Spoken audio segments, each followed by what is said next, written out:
পানিতে ধুয়ে নিলাম। আচ্ছা, সব পশম টশম পরিষ্কার করা হয়েছে? হ্যাঁ, সব পরিষ্কার করে দিয়েছি। আচ্ছা, এখন ধোয়া ধুয়ে নেওয়া হয়েছে, এখন তুমি চড়াই দেবো না? হুম। আচ্ছা।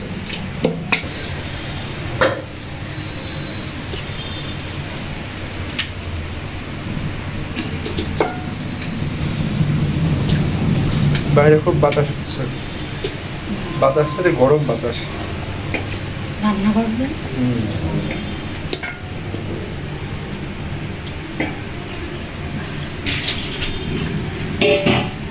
এখন কি কি মশলা দিবা দিয়ে নাও? দেবো, এখন দেবো সব পরিমাণ মতো দেওয়া লাগবে। হলুদ?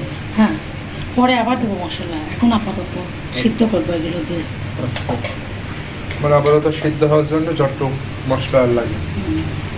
হলুদ দিলাম কয় চামচ? 2 চামচ। মরিচ মরিচ দিলাম 2 চামচ, 2-3 চামচ, 3 চামচ। তারপরে ধনিয়া গুঁড়া 2 চামচ।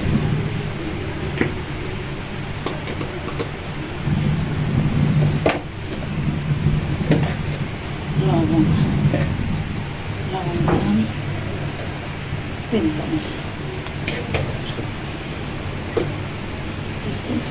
তেল দিয়ে দেবো, দুটো ফুটে নেবো। সয়াবিন তেল? সামান্য দিতে হবে, পরে দেবো আবার।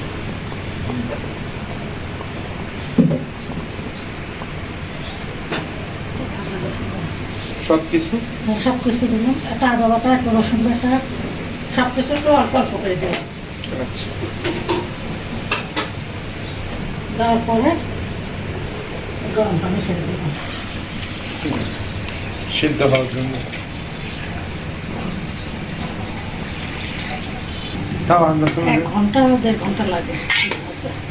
আচ্ছা, এটা বড় গরু তো, মনে হয় অল্প 1 ঘন্টার মধ্যে